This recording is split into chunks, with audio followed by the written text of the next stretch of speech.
Hello everybody, we've come indoors because it's pretty wet outside today, so we're filming inside today. We're going to find out all about a number.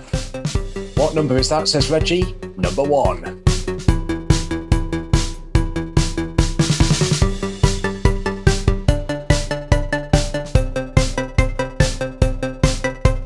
Yep, number 1, which is an important number as we get to hear a little bit more about what happened to Moses and to God's people. It's an important number as well because it's the first number. Oh yeah, I see, as in 1, 2, 3, 4, 5, 6.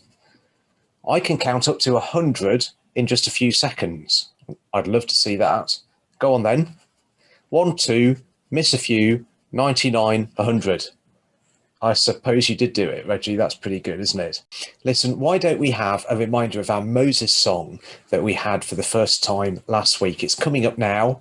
Here we go.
is what we need, and Jesus is his name.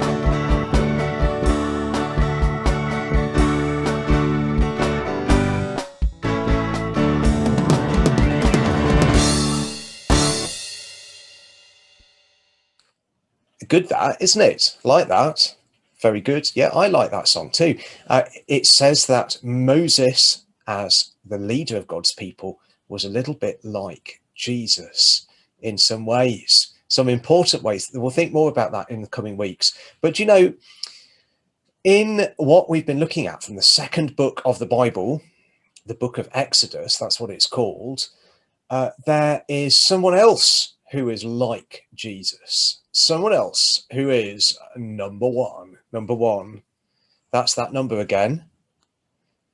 You said that this assembly was all about number one. Well, it is. And it's about time that we had some number ones. So here are some pictures. And I wonder if you know the expression that goes with each of these pictures. Okay, let me show you them one by one. One by one. See what I did there?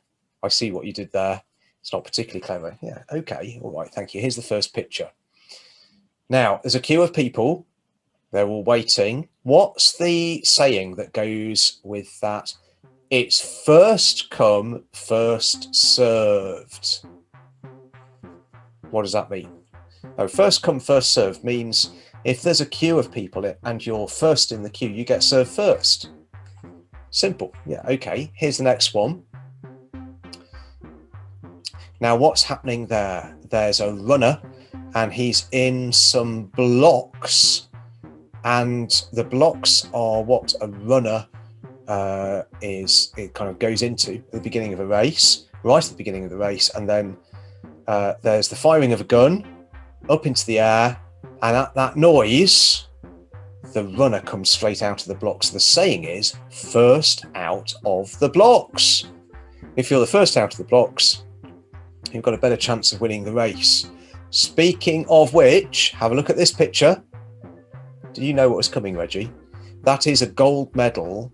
Who would get the gold medal? The first in the race, the winner who comes first. And what about this? Here's somebody with a megaphone speaking loudly. Have the first call. That's the expression, the first person to speak. Yeah, all of those are expressions that people use with the word first in them. I've got another. What's that? First thing to do every day, be horrible to cats. I'm not sure that's an expression. I think you just made it up. Well, it's an expression. Yeah, okay, it's an expression, but it's one that not many people use. I think, in fact, only one person uses it, and that's you. Probably fair. Okay. Why are we talking, though, about the number one? Why are we talking about firsts? It's because God said that his people were first in his thoughts, in his affections. They were his firstborn. Shall we find out what that's all about? Here's this week's story. Well, as we've heard over the last few weeks, when Moses was a shepherd in the land of Midian, God appeared to him from the midst of a burning bush. And God said many things to him, but gave Moses a mission. God said, "Go, Moses, I am sending you to Pharaoh to bring my people, the people of Israel, out of Egypt." So Moses went back to Jethro, his father-in-law, and said to Jethro, "Let me return to my own people in Egypt to see if any of them are still alive." Jethro said, "Go, and I wish you well." Well, Moses started off back to Egypt, and he took the staff of God in his hand. And the Lord said to Moses, "When you return to Egypt, see that you do before Pharaoh all the wonders I have given you the power to do. But I will harden his heart, so that he will not let the people go. And you are to say to Pharaoh, 'This is what the Lord says. Israel is my firstborn son. These people are my firstborn son. Let my son go, so that he may worship me. That's right. Moses was told by God to go to Pharaoh and to tell Pharaoh, let my people go because they are my firstborn son.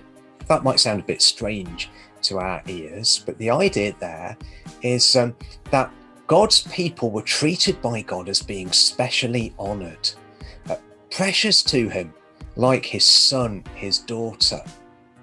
And God was wanting Pharaoh to know that the people of Israel were his firstborn son.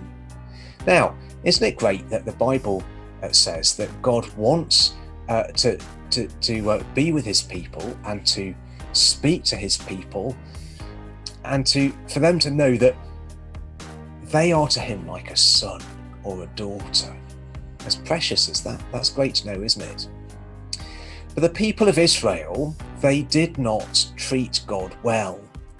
Even after God saved them from Egypt, that's a spoiler coming up in the next few weeks, they let God down and pushed him away. They didn't behave as his precious firstborn son. But then later in the Bible, we find out about someone who was a perfect firstborn son, the Lord Jesus, who came along many hundreds of years later and who lived the perfect life and was everything that God's people never were. And you know, that's good news for us, because when we do things wrong and mess things up and push God away, we know that the Bible says that actually there is somebody who was the perfect firstborn son, the Lord Jesus, who was specially honoured by God. And because of what Jesus did, living the perfect life and being everything that we could never be, God has made it possible for us to be friends with God now through Jesus. So I'm going to say a prayer about that now. You could join in if you want to. Let's be quiet. I'll say that prayer now. Father God, thank you that your word in the Bible says that you are a loving Heavenly Father. And thank you that it also says about the Lord Jesus, who was the perfect firstborn son. Amen. That's the end of our assembly for today, everybody. Hopefully outside again next week if the weather's a bit nicer. Look forward to speaking to you then. Bye for now. Bye-bye.